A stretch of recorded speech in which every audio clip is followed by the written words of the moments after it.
Okay, good afternoon, everyone, and thank you for coming to the afternoon session where we're going to talk about what's happening with mobile payments, and especially in light of how dramatically millennials and actually all of us are so tethered to our mobile devices, and the impact that this is going to have and is already having on in-store retail payments. Just grab my clicker.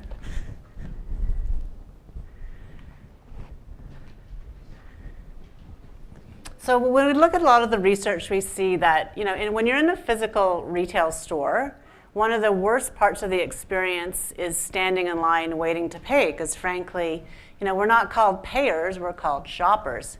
Because we don't go to a store to pay. I mean, obviously we have to, but that's part of it. But the reason you're going is to go shopping and to get whatever it is you're interested in buying. And so when we look at the kind of research, we find out that most merchants and most shoppers find that it's very costly, certainly costly to merchants in terms of managing the staff, in terms of the peaks and valleys of when it's going to be a busy time, and you tend to either overstaff or you tend to understaff, and in either case you're losing dollars, obviously. Think about the square footage in very costly retail, in particularly in urban centers, that's devoted to the physical point of sale. I mean, it's pretty dramatic when you think about the multi-line, multi-checkout line retailers. There's significant technology costs, hardware costs, staffing costs, and certainly many missed sales as well when shoppers look at a line and think to themselves, did I really need that shirt, or did I really need that item, or heaven help you, once you've already started standing in a line, you've committed to that line, the idea that you would then, leave that line at some point, I think is pretty unlikely. So this adds up to really significant costs for retailers.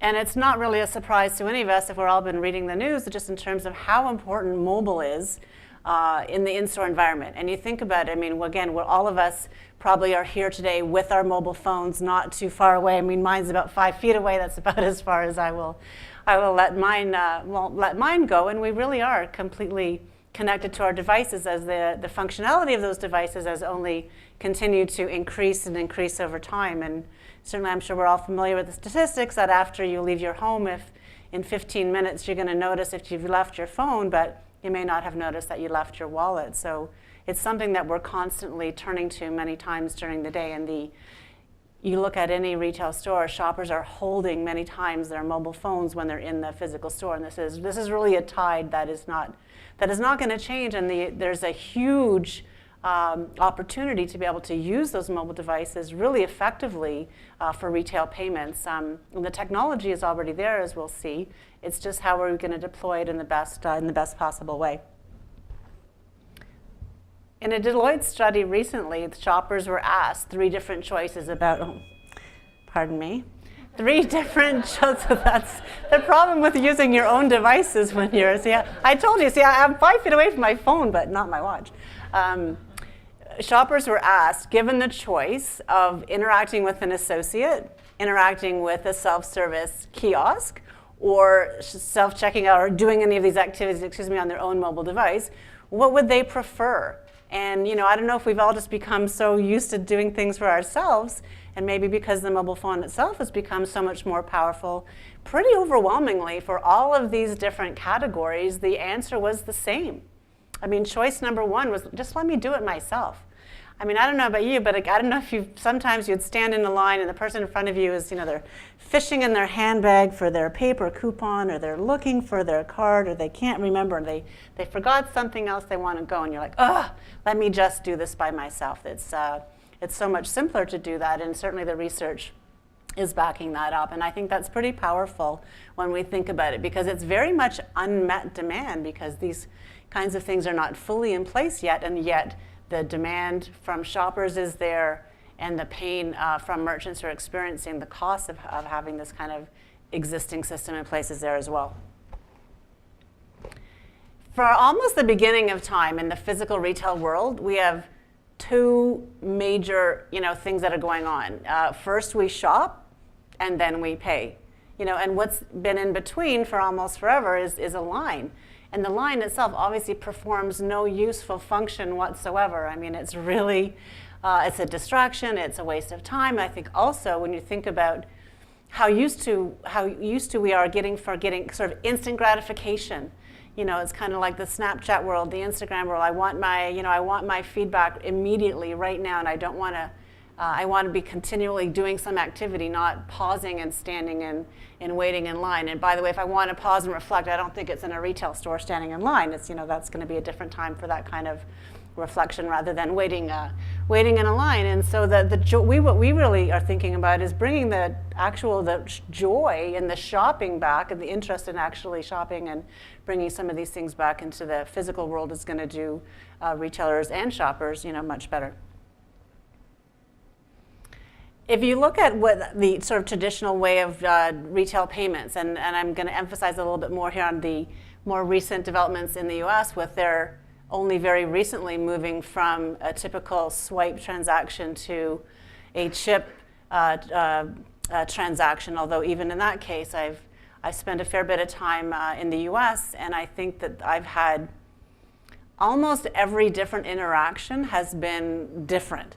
So sometimes I can insert my card, and occasionally I will need my PIN. Sometimes I insert my card and I'll sign. Sometimes I'll insert my card and I'll still need to press another button. And it's a completely different experience. So they're really still in the midst of that transition from swipe moving over to dip. And then the next frontier, I guess, is dip, obviously, where we're already quite used to that here in Canada, where we've had it for some years, and it's been very, very successful, and has also helped to reduce fraud for those in-store card-present transactions.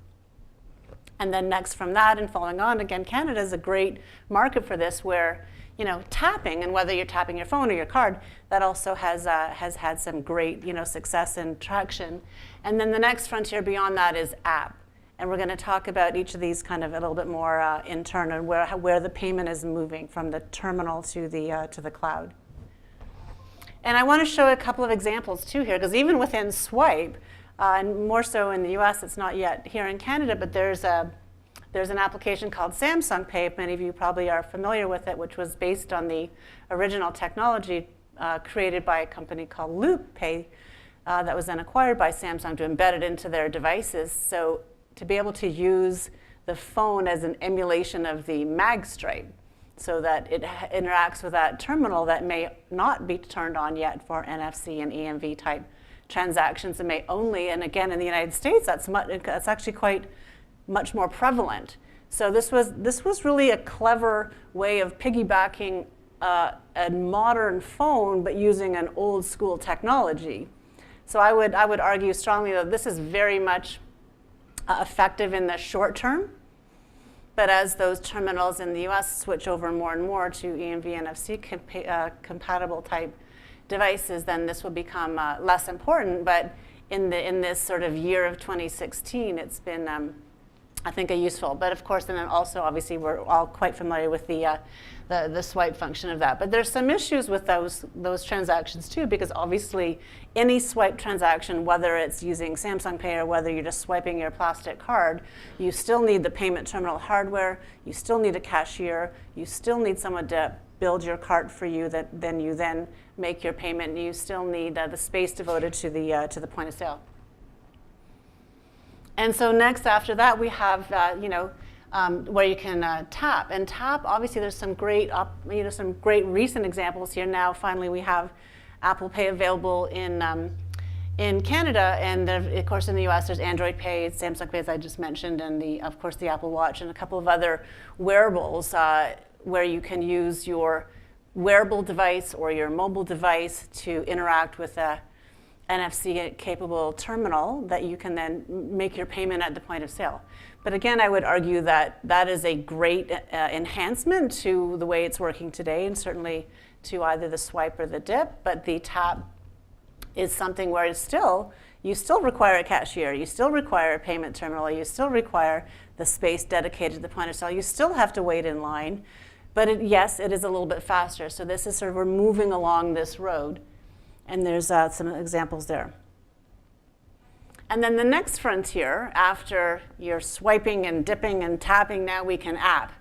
And this is app and pay, what I call 1.0, Because again, I'm going to describe in a minute, this is still really the first step in kind of what's coming next with pure in-app payments. So here's where, and probably Starbucks is the most well-known of these, and I'm sure a lot of us have used the Starbucks app, which is usually trying to, creating a QR code that I show at the register to pay for my coffee with a closed loop card that then keeps getting refilled. And this has been obviously hugely successful over time, and it's something that lots of coffee lovers use quite regularly, and I think now it's more than about a quarter of their total transactions. And from that success, it inspired certainly some other organizations and other companies to do this kind of thing. And one of the other companies that has in the United States has an offer like this is with Chase Pay. But interestingly, too, I was at the Visa Partner Conference recently, and they announced that there's a Visa solution where many other banks can white label that technology to basically also give that same kind of a concept where any bank can use that software to be able to generate within their own application basically a code, a machine-readable QR code that represents that payment method, and then that can also be presented at the point of sale that can then be scanned by the cashier to take the payment at that moment. One of the companies on here that when I sent in the slides it was still around, although kind of on shaky ground, will have to remove currency, which was the creation that was around for a few years, created by MCX, that had the idea of a multi-retailer app and organizing all these different retailers together to do the same kind of a thing. But I think unfortunately, or fortunately, depending on your perspective, I guess it didn't work out very well. And maybe one of the reasons is the US retailers had some difficulty working together to find sort of common ground. So one of the originators of that, actually the very first founder, I guess, of MCX was Walmart. And Walmart now has since moved on from this multi-retailer and kind of almost feel like, not that I'm going it alone, but I don't want to invoke what Trump said recently, because that's sort of a little bit similar to that, but they're going it alone in terms of creating Walmart Pay. So Walmart Pay is very similar to the Chase Pay, in terms of creating a QR code that's scannable at the register that then takes the payment from their card on file at that point in time. And then there's a few other examples. But again, so this is improving the flow, I think, and where you can move the payment into your phone, into your app, so you don't necessarily, and it can work across devices too, which is a really big advantage. So this kind of a system can work on Android phones, on iOS phones, and it doesn't really matter. You don't necessarily need an NFC chip in the phone to be able to make it work. But here again, we have the same issue with in this kind of a flow. You still have the payment terminal, or the cashier at least, that you need to interact with. They need to scan your card to capture the payment. You still need to wait in line. You still have the time spent in line. You still have the area for doing that, and you still need the cashier in most parts to build up your cart. And so what's the next frontier after that? And here again, I'm going to describe it, and this is really not the next frontier in terms of what's possible. It's just the next frontier in terms of what will then come into the marketplace, because the technology here is already existing now. It's just a matter of, the future is here. It's just not maybe evenly distributed.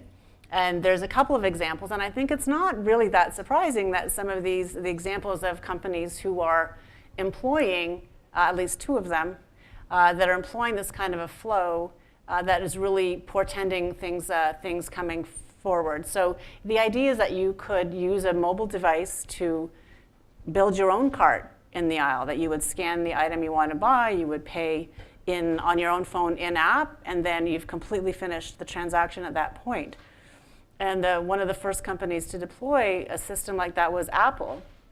And I don't know if anybody has used Apple Easy Pay, and I don't mean the one where you need to go talk to the associate, they build the cart and so on. I mean where you do it on your own mobile device. Of course, a limitation in their case is that obviously only works on Apple devices, and it only works in the Apple Store, and it only works for one item at a time, and it only works with those payment methods that Apple wants you to accept. But here said that they were really the pioneers in having that kind of a flow. And then recently, just a few months ago, Sam's Club in the US, which of course owned by Walmart, the world's largest retailer, has in 30 locations implemented a scan So the Sam's Club Scan and Go app, which is taking that same kind of a flow where the shopper uses their own mobile device. Initially, I think it's only available on iOS, but I believe they have plans to add Android devices as well, where you can scan items, build your digital cart, pay in app, and then as you're leaving the store, you show your mobile receipt to the associate as you leave rather than your kind of old style paper receipt, and then the associate scans that receipt to confirm that that was a valid transaction. So I think we should really take note that one of the world's largest mobile technology companies of Apple and one of the world's largest retailers in Walmart operating this through Sam's Club, I think that's really significant. And it really suggests that this is something that the rest of the world is going to move toward and catch up on. And then we have another smaller company, which is mine, so that's my plug of the day, called Digital Retail Apps that has self-pay, where we already have this technology built and in operation too, that has that same kind of a flow where you can build a cart on your own, add items, and pay in app and so on, and have a way for the retailer to confirm that those transactions were valid. And so just to take literally 60 seconds, I'm going to show you a little video that I'm going to narrate, and it's just going to show you the flows. So, because sometimes when I describe it in words, obviously it's going to be a little bit easier when I can show you in pictures. So this is at a store called Simon, and we're just going to go ahead and start the video.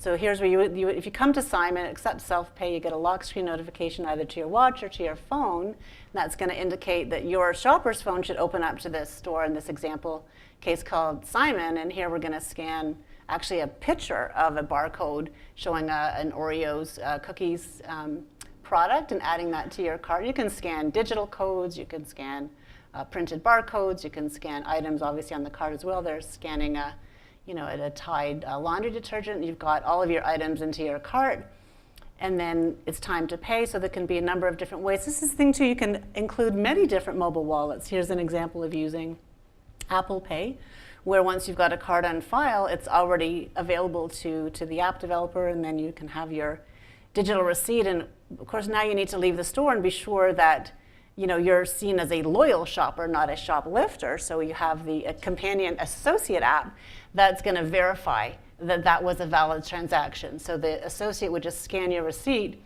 and then you would see that right away that is a valid transaction. So it really actually is that simple. And this technology that I just gave you a little sneak peek of is, like I said, it's already in the market. They already see Sam's Club deploying it, and you see Apple deploying it. Not the last part of the verifying your receipt, but again, most retailers, I think, don't have the same ratio of staff that a typical Apple store does. So that's certainly the idea that you would need to have some kind of a verification step after the end of it would be clearly important. So could you advance to, I need to advance, sorry, thank you. So we think about this App and Pay, or this App and Pay 2.0, and think about all the different services that are already using this kind of a model. I mean, and you can do many, many different things, and all of these example logos on the screen give you an option to pay in app. And the one example I always think of, because I'm a real fan of Uber, and I use it all the time, sometimes I think to myself, if at the end of my Uber ride, and I've had such a great experience, I've ordered it on my phone, it came exactly when I thought it would, I got in my car, I get to my destination. Can you imagine if at the end of that ride, the driver turns to you and says, "Oh, do you mind just like, I've got my payment terminal here, can you like tap your phone or your card?" You'd be like, "What? Why would I do that? Why would I want to do that? It doesn't make any sense." And the only reason it doesn't make any sense is because we've all gotten used to how it can work and how it should work, which is I just get out of the car. I've already paid. There's absolutely no reason to have this kind of, and we think about, or you can think about the payment terminals a little bit like the boom boxes of the 1980s. I mean, they had their day, but I think their days, in my humble opinion, are a little bit numbered because they're really not needed when you can put the payment into the app. So we have to ask the question, well, why not? Why hasn't the world moved more rapidly to adopting this kind of in-app, payments for physical retail goods? Because it's not only that you can get shoppers out of having to wait in the checkout line, and that you can also give shoppers a way to manage their own shopping experience and their own pace and their own way on their own device, and in responding to all that kind of unmet demand that we saw earlier. But if you think about it, once you have an app on a shopper's mobile device that's now given them this amazing experience of being able to completely self-serve, self-checkout, and not have to wait in line. The other thing, though, that you've done is you've created a platform or a way to generate a significant amount of data. Obviously, the convenience and the personalization has to come at some privacy trade-off, right? So that's something, obviously, that needs to be thought about very carefully and dealt with appropriately, because there's a very important, obviously, privacy and those kind of laws too. However, if you are providing a service where, if you know that the shopper scanned a particular item, like like if you scan, a Hershey's chocolate bar, and you know it's in that moment, and they're in that particular, not just that you're in the general location or you're in that particular store or even that department, but you know that very specific item, then that's really a perfect opportunity to be able to offer in-moment, highly personal, highly customized offer, suggestion. Well, maybe, did you know the 6-pack's on sale? Or maybe you'd like the marshmallows with that, or, some other offer. Or, you can have, additional loyalty points if you want to buy that item today, or, and so on and on and on. So there's all kinds of opportunities to communicate with shoppers in the moment, in their moment, that's highly personal to them, and not to kind of beat up on Groupon, but just as an alternate example, not like sometimes I get a Groupon for items that are completely, I'm not thinking about those items, or I'm completely out of sync of my day. So in the morning, you might be in a cosmetics store, the afternoon, you might be in a gardening store, but you want to make sure that those messages and offers are going to reach those shoppers in their moment. So again, being very focused on the shopper and in their moment. And so there's all these significant benefits for having that kind of two-way interaction between the shopper and the retailer. And if I'm asking a little bit facetiously, but if as a shopper in the room, what would you rather do? Do you want to go to these sort of lengthy, long checkout lines? Do you want to use? Sometimes they're better than others, but sometimes clunky self-checkout machines, or sometimes maybe it is appropriate to work with an associate on the associate's device if you are having a highly engaged kind of specialty experience. I can definitely see that, but clearly we think the future is going to be to do that on your own phone. And then as a retailer, we ask the question, well, what do you want to do with the space that you have? And as retail continues to shrink in terms of the square footage, and there's more infill urban stores, then the amount of space that you want to dedicate to the point of sale, you would naturally want it to be less and have more room for experience, for merchandising, for that kind of thing, rather than taking the space up with point of sale terminals, self-checkout machines, all of the space and the cost and the technology and the staffing that's required to do that kind of thing. So we sort of suggest that payments is, it works. There's always room for improvement here and there, but it really works. The thing that's really we feel in need is this shift toward understanding the shopping experience, especially payments within retail, where there's this huge opportunity to, instead of focusing so much on the actual payment, focus more on the shopper. And one of the things that I talked about earlier was the need, if you're going to have the payment on the mobile device of the shopper and they're going to do it themselves, then you really do need a way to absolutely be certain that shopper actually paid for those goods. And until every single article in the entire planet has an RFID tag on it, which maybe there will be someday that comes to that point, but that will probably happen over time, and certainly for higher value added products first. So before that happens, there needs to be a way to verify that transaction was successful. And so we think about different places where you could have that function, because that then just becomes the final thanking and kind of verifying function. So we would suggest you could have it located at the store exit or nearby where the existing self-checkout machines have been or were Maybe even in the case of specialty clothing retailers, it might make sense to have it located by the fitting rooms. You could have every associate have a device to scan the receipt and give the shopper a bag and so on, and remove an inventory tag if needed. There's other ways that you can exchange. You don't have to scan the phone. You could use Bluetooth, Wi-Fi. There's all these different options that you can use. There is an option, I said, for the higher value-added items where there's technology that's developing where we can remotely deactivate an RFID tagged article after you've paid for it. So you could just leave the store, and in that case, the verification itself kind of also happens in the cloud and remotely. And then I'm just going to draw attention to this sort of an interesting sort of robot telepresence that we came across, where this is definitely an option for some merchants, some retailers. And I'm going to show you this little, if you want to just look at this piece of the screen here. It's just a little video. See the little telepresence robot. This is remotely operated, and you can hold up your receipt to the screen of the telepresence robot, and they can use the camera on the little device to scan your receipt and mark it as verified. And so this would be a way to deploy that verification technology in many different areas at many different times because it's remotely activated.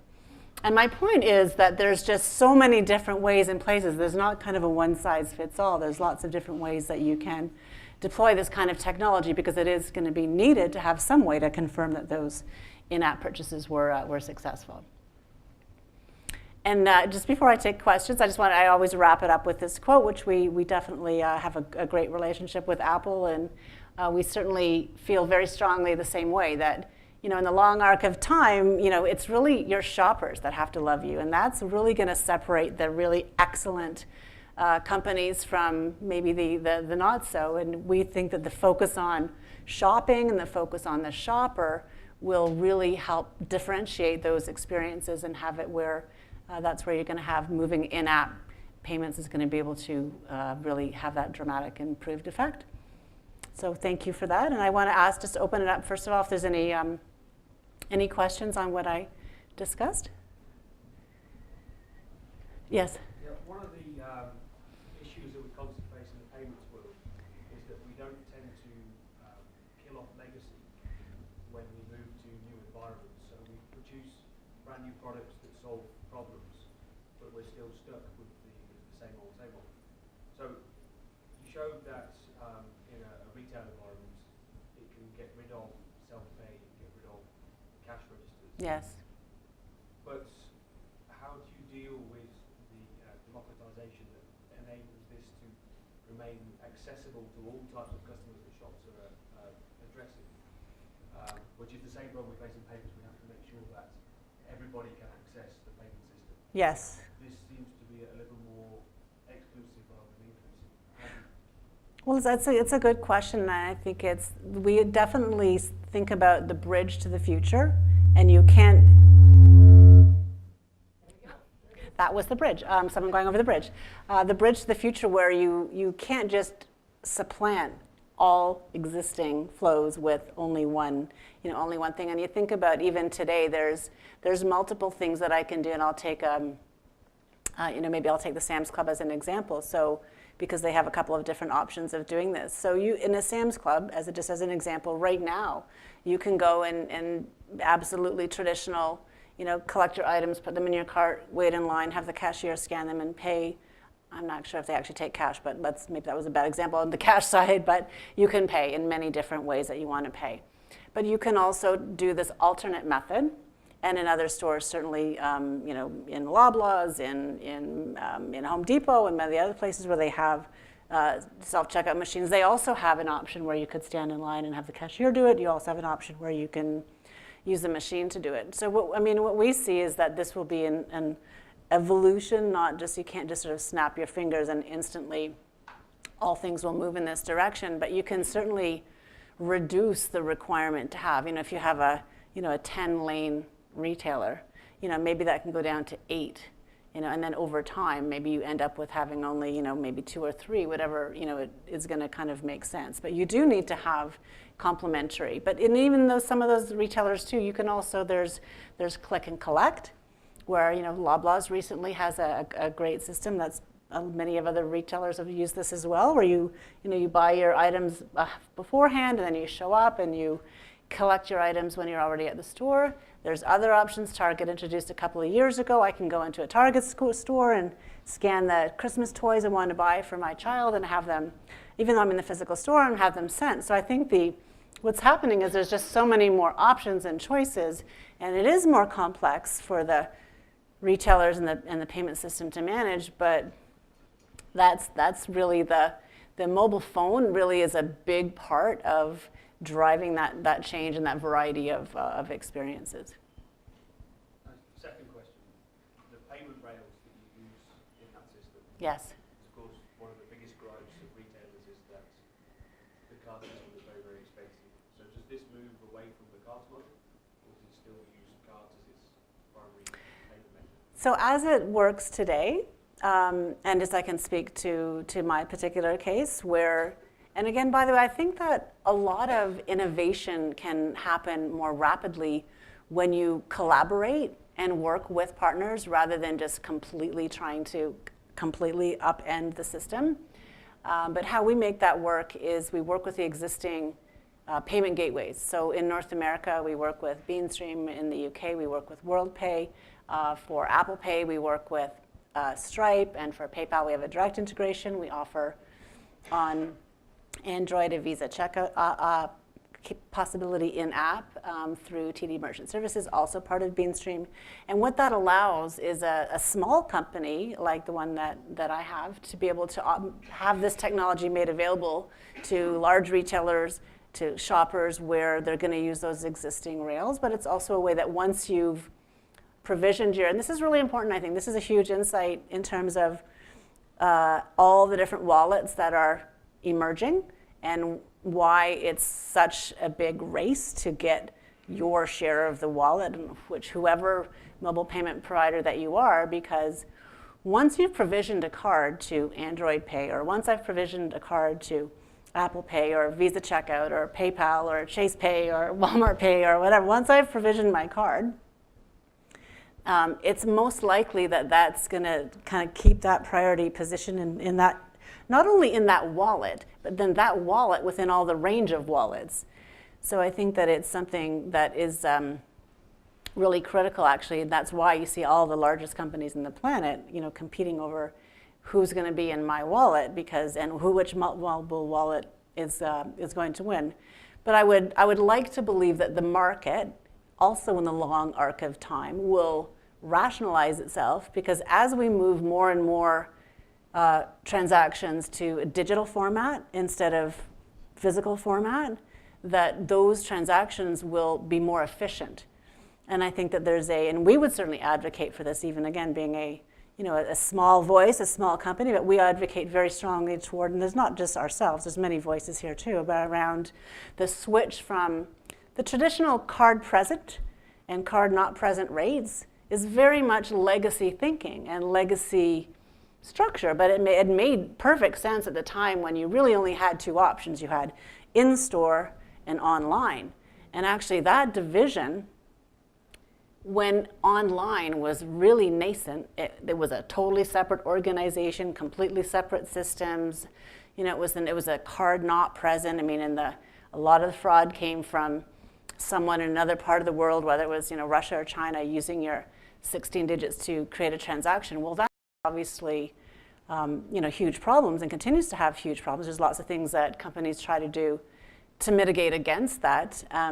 But we see the future of moving away from card present, card not present to person present, person not present. So by virtue of having a mobile device where I agree to allow my location to be identified of where I'm shopping and locating, then that should give me also a better idea around that my phone is as a proxy for me. Because most of us, again, I think the statistics are something like 77 or 78% of us don't leave home without our mobile device.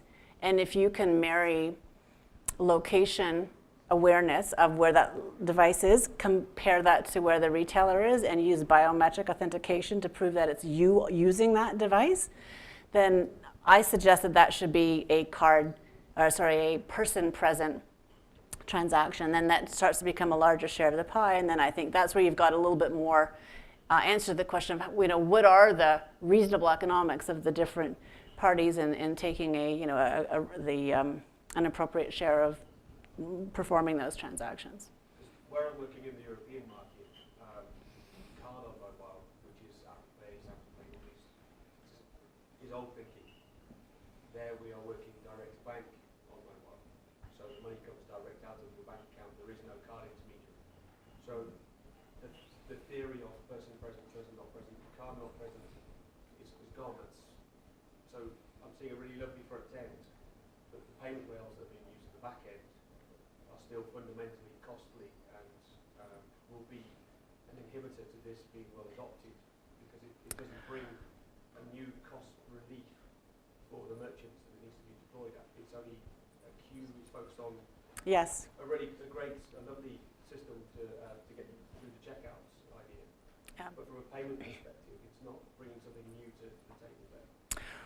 I hear what you're saying on the cost, because of course we face that too when we're meeting with large enterprise merchants, and of course it comes up as a topic of conversation. And we always think about looking at the ROI for a whole system and not necessarily only looking at an individual line item cost, because it does have to make sense, right? Otherwise nobody is going to do this. There has to be an economic benefit to the retailer to be able to deploy a system like this. So in our early research, we've noticed that, not only research, but experience in working with our cosmetics retailers, that shoppers who use self-pay, this mode of shopping and paying on their own device, they spent about 17% more on their average transaction than did others who shopped in the more traditional way.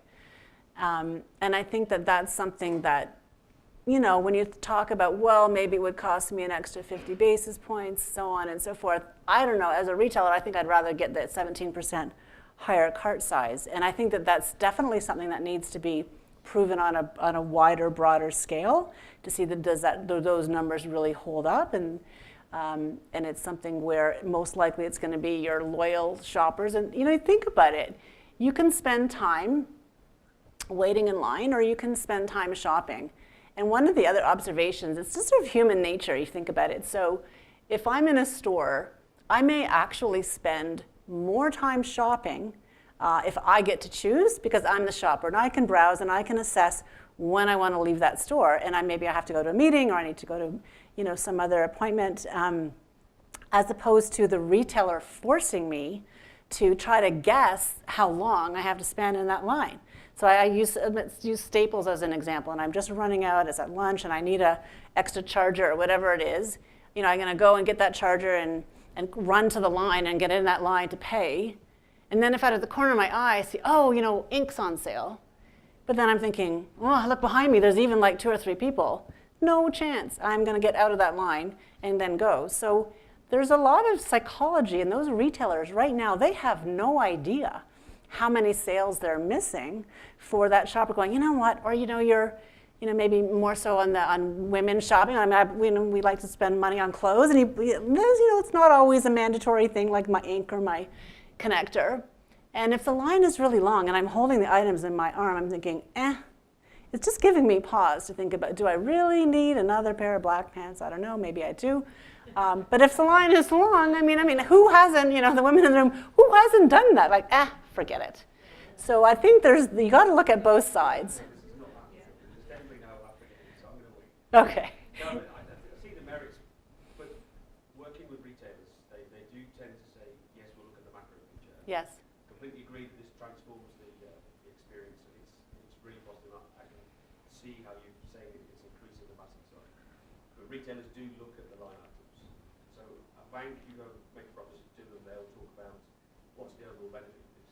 A retailer will go into it, because their margins are so thin, they're talking 3 or 4% margin Yes. on some products.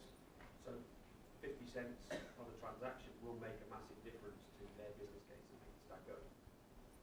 Well, of course, everyone's going to look at all those details, but still, at the end of the day, you have to. You make money after you invest money, and I think that when the retailers are going to have these, live market trials, or even you see what's happening with Sam's Club, what they're doing in those 30 locations, they're not going to do it if it doesn't make sense as a business. And all of our ROI numbers are based on existing costs, and actually, in fact, increasing those costs because we have to charge card not present and so on. So those have to be like overshadowed, like dramatically, which they are, for enhancing the shopper experience by either increasing the cart size, but also increasing loyalty. So if you think of it, if you're on your way home and you can choose between, grocer A and grocer B, and grocer A has a self-pay style of mobile checkout, and I know, I need to get home to make my kids dinner after my long day, and I know that I can go in there and get my items and get out. Or grocer B, and I have no idea. I mean, maybe there's not a line, maybe there is. I'm thinking I'm moving more of my business to grocer A, so.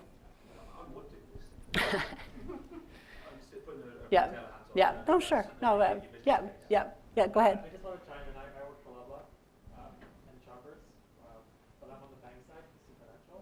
And I just want to say that we are looking at in-aisle payment, but it's also an opportunity to cross-sell, upsell our MasterCard product so that you're still using our credit card, and it's top of wallet, and you're still using it in-aisle. So I think our retail strategy is to both have, to obviously get you to buy stuff in our Loblaw stores, but if you can also use and benefit from our credit card, that becomes a win-win situation. So one of the things that we're looking at this conference is the modernisation of the payments infrastructure here in Canada, which will introduce immediate payments, which is likely to be a much lower cost system than the card payment system. So instead of paying 1.5%, 2% on top of that transaction, you'll be down to 0.2%, so 0.1, 0.2%. Yeah. I just to interject,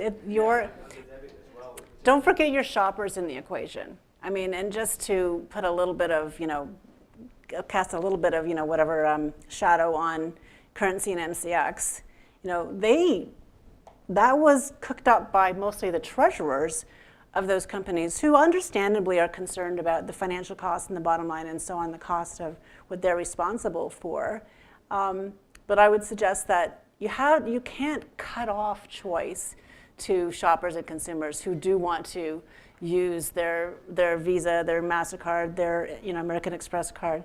There's different reasons, and maybe they even want to use a different card for business and one for personal. And maybe when I'm in Loblaws, I want to make sure I get my PC points, or if I'm in another store, I want to get my air miles or whatever it is.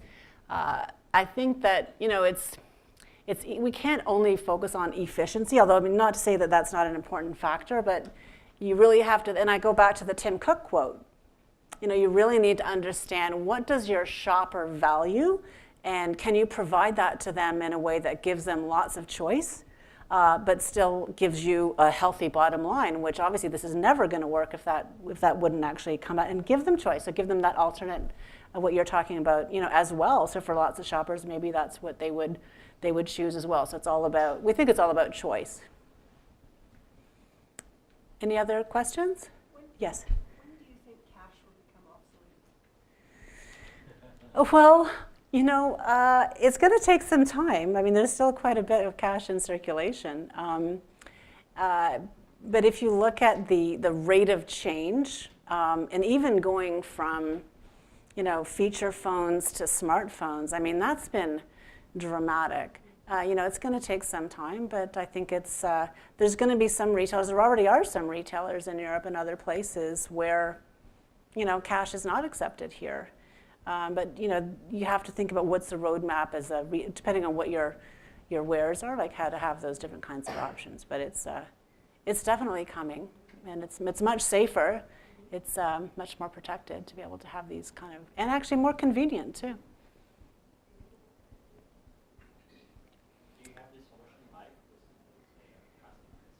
Yes. So we have a beta customer actually in Edmonton, so not too far from here, called Luxe Beauty, which is a cosmetics retailer. And they've been a great partner with us because we've been able to install the system and have it work, and also go through all the many different iterations. As you can imagine, when you're putting something like this in place, you don't get it perfect on the first go. And it's been very successful. And so again, I feel like the technology exists. It works. I mean, you just showed me, I don't know if some of you maybe saw the demo earlier, I showed a live demo where the transaction works. I've got it records in my Apple Wallet. It's all the POS integration is instant, the payments instant, the digital receipt is instant. So it's really just the future is here. It's just not evenly distributed. So in the meantime, we're talking with a number of very large 1,000 location and up retailers here in Canada, also in the US and in the UK as well, who are interested in bringing this to live market pilots starting in the summer. But you already have it at Sam's, you already have it at Apple, and you already have it at Lux. So there's, it's definitely in the right direction. What was their particular interest with the solution? What was the main point they're trying to address? So this retailer has a few really major, she's an independent retailer, so she's not like a big chain. So she doesn't have like lines every day like you have at Loblaws and Shoppers, where I would love to use this system. But she has lines for special events. So she's a big anniversary sale where hundreds and hundreds and hundreds of people will descend on her small store.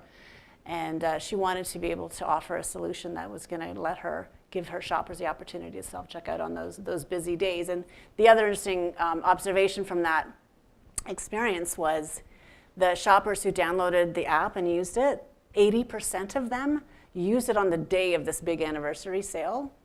So it also says, like, as consumers and as shoppers, we're very much like, if I have a problem and it's visceral and I'm like experiencing it right now, then that's the exact moment. And then you can offer me, well, guess what? 2 minutes, download the app. And if you have a card in your Apple Wallet already, you don't have to do anything. Or you can add a card to the self-pay wallet. Within literally 2 to 3 minutes, you can scan your items, pay, and leave the store, rather than standing in the line for 20 or so minutes. So that's the kind of the finding in terms of how you would deploy and first get it in place. It's when you have that problem of the lines, that's the moment to encourage the usage. And we did there was up to a maximum of about 15% of total transactions were on self-pay on these really busy days. So that's getting close to the Starbucks numbers. Okay. So thank you very much. I'll stick around if there's any other questions.